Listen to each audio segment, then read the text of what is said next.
Dan memang Alkitab berkata begitu. Pribadi kita itu unik, itu nggak bisa dikloning. Nah, salah satu bukti bahwa kita bukan produk massal. Pribadi kita adalah individu yang unik dan kita masing-masing cuma satu-satunya orang di dunia, tidak ada yang bisa meniru kita. Kenapa? Karena Tuhan yang menenun kita. Saya pernah kagum kepada Papa yang baik itu. Bayangkan wajah kita. Nggak ada loh orang wajahnya 1 meter persegi. Lebar sekali muka. Betul. Kalau ada orang 1 meter persegi, menakutkan itu. Nah, wajah kita yang cuma sekecil ini. Saudara pada lihat penggorengan aja masih sekecil apapun, penggorengan tetap lebih kecil muka kita daripada penggorengan ini. Mengapa Papa tidak pernah kehabisan model? Loh, pernah mikir nggak itu? Bahan dasar wajah itu semuanya sama. Alis 2, jangan bilang alismu 3, menakutkan lah. Hidung kita 1, lubangnya 2 ke bawah. Bibir, pipi, kuping, dahi ini sudah baku. Tapi lihat Papa mendesain kita. Inilah keunikannya. Nggak ada yang sama.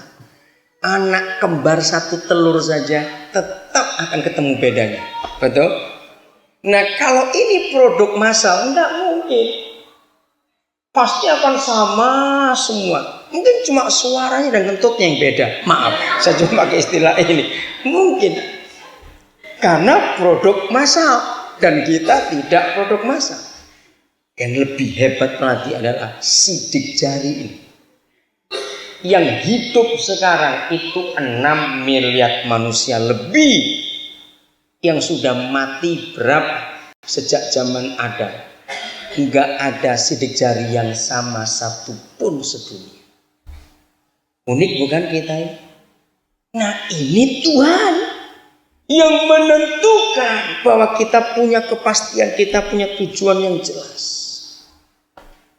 Itu sebabnya anak-anak Tuhan, kalau sampai akhir tahun ini sudah tiba, umurmu sudah berapa, tapi saudara belum pernah tahu kepastian hidupmu.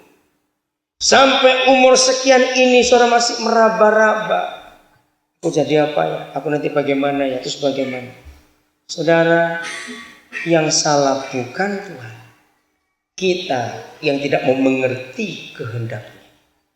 Kepastian itu sudah jelas. Efesus 5 ayat 17. Kita lihat itu. Efesus 5 ayat 17. Mengapa ada firman seperti ini? Efesus 5 17. Janganlah kamu apa? Bodoh. Kapan seseorang itu dianggap bodoh oleh Tuhan? Bagi Bapa di surga, orang bodoh bukan orang gak bisa baca tulis. Orang bodoh bukan orang gak bisa ngerti, gak sekolah, tidak. Tapi bagi Bapa di surga, orang bodoh adalah orang yang tidak mengerti kehendak Tuhan. Janganlah kamu bodoh, tetapi apa? Ayo sebutkan apa? Usahakan. Nah, ini yang kita harus lakukan sebagai orang percaya. Kalau ada perintah usahakan, itu tergantung siapa? Tergantung kita, bukan tergantung Tuhan. Dia sudah menyediakan. Tapi kita mau berusaha enggak? Usahakan apa? Untuk apa? Mengerti apanya? Kehendaknya. Agama-agama yang lain, Tuhannya itu diktator dan kelihatan kejam. Karena kalau dia sudah menentukan nasib seseorang, bahwa kamu itu misalnya tukang becak, sampai mati pun mau dimodali berapa miliar tetap becak. Nah, itu Tuhan yang lain. Betul? Tuhan yang lain berkata, kamu itu seorang dokter. Sudahlah, dia mau nggak sekolah pun tetap jadi dokter karena Tuhan sudah menentukan. Kalau Tuhan kita tidak, Dia bekerja sama dengan kita. Katakan amin. Tidak ada Tuhan di dunia ini yang bisa bekerja sama dengan manusia kecuali Yesus Kristus Tuhan kita. Dia kerjasama. Masih ingat ketika dia bicara kepada Yeremia di Yeremia 17? Kalau suatu kali aku berfirman kepada satu bangsa, karena kekerasan hatinya, karena kejahatannya, aku berkata aku akan cabut engkau dan aku hukum engkau. Tapi kerjasama terjadi. Bangsa itu bertobat, minta ampun, menyesal. Tuhan janji apa? Dia akan apakan bangsa itu? Ayo, siapa jawab? Dia akan apakan bangsa itu? Akan selamatkan, akan dipulihkan. Enggak ada kata nasib. Tergantung bagaimana kerjasama kita dengan dia, dan dia sebagai Tuhan selalu terbuka untuk kerjasama dengan kita. Maka itu bagian kita adalah usahakan supaya kamu ngerti apa kehendaknya. Dia sudah siapkan jalannya, itu kehendaknya. Tapi kita manusia sok pintar. Misalnya, kalau saudara misalnya besok mau ke Singkawang, jangan siap-siap mulai tahun 2003 yang lalu untuk buat jalan baru ke Singkawang, panggil kontraktor, sombong betul kamu. Ngerti ilustrasi ini? Kalau besok saudara mau ke Singkawang, nggak usah siap-siap 3 tahun yang lalu. Sekaya-kaya saudara, masa mau buat jalan baru lagi ke Singkawang, ngapain? Jalannya sudah ada, lewat saja. Yesus adalah satu-satunya pribadi di seluruh alam semesta ini yang berkata, akulah jalan.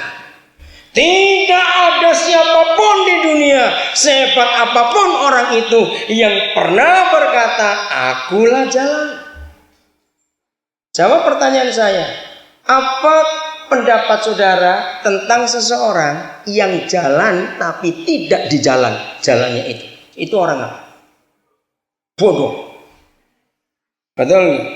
Sudah ada jalan kamu milih nggak di jalan tuh ngapain? Jadi kalau kita bersaksi kepada dunia tentang Yesus, jangan mengikut sertakan kekristenan. Karena banyak orang di dunia tidak suka kekristenan. Tapi kalau kita bicara tentang dia adalah jalan, nggak ada manusia sebodoh apapun kalau jalan nggak jalan di jalan. Kalau orang di jalan tapi tidak di jalan, itu namanya tersesat. Susah betul jawabnya. Loh, sekarang coba mikir, kalau orang itu jalan tidak di jalan, namanya tersesat. Dalam hukum internasional, semua jalan, hanya Indonesia yang tidak ada. Maka itu kontraktor kaya-kaya kontraktor jalan. Seharusnya dalam hukum internasional, semua jalan kiri kanan harus ada parit atau selokan supaya jalan nggak cepat rusak. Di Indonesia tidak, asal buat saja nggak pakai selokan. Nah, sekarang saya pakai hukum internasional. Kalau ada orang jalan keluar jalan, itu pasti masuk parit. Betul? Karena dia keluar dari jalan, dia pasti nyemplung ke got itu. Karena dia keluar dari jalan. Maka itu apabila orang tidak kenal Yesus, dia nggak akan pernah kenal jalan hidup ini. Ini bukan agama. Ini bukan agama, tapi ini fakta. Maka itu sangat menyedihkan, bahkan memalukan. Kalau ada seorang yang mengaku pengikut Yesus, tapi jalannya nabrak-nabrak. Ngerti kata-kata ini? Sangat memalukan kalau ada orang berkata, aku ini percaya Yesus, aku ini pengikut Yesus, tapi jalannya meraba-raba. Oh, nggak pasti ya.